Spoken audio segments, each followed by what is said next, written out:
आपण पाहत आहात Karad today news.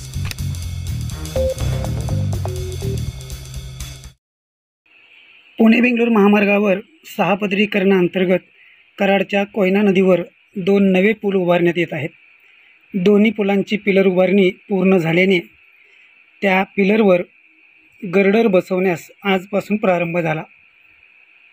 DP Jain कंपनीच्या वतीने हे 2 पूल बांधण्यात येत असून कंपनीचे व्हाईस प्रेसिडेंट प्रदीप कुमार जैन यांच्या मार्गदर्शनाखाली कंपनीचे project manager Satyendra Kumar Verma, engineer Saurabh Ghosh, Shashank Tiwari, Sonu Kumar, Sanjay Patel यांच्यासह अन्य तंत्रज्ञान सध्या या गर्डर बसवण्याच्या कामात व्यस्त आहेत।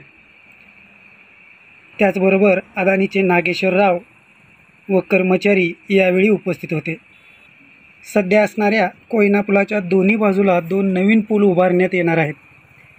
3 लेनचा 1 तर 2 लेनचा 1 असे हे पूल उभारण्यात येत आहेत। आज कंपनीच्या कास्टिंग यार्डवरून भव्य ट्रेलरमधून 80 टनाचा 30 मीटर लांब गर्डर आणण्यात आला। 2 भव्य क्रेनच्या मदतीने हा गर्डर पिलरवर बसवण्यात येत आहे।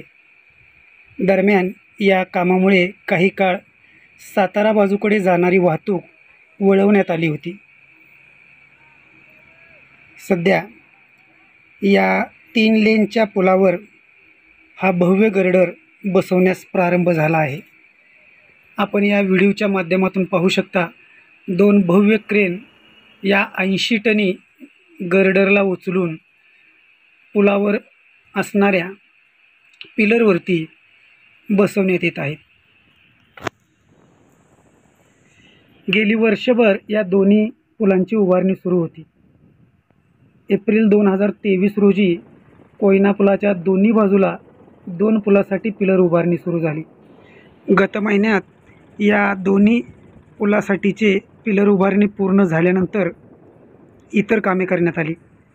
सध्या सातारा बाजूकडे जाणाऱ्या कोयना पुलाच्या बाजूस जो 3 लेनचा नवा पूल उभारण्यात आला आहे त्या पुलासाठी आज गर्डर बसवण्याचे काम सुरू झाले।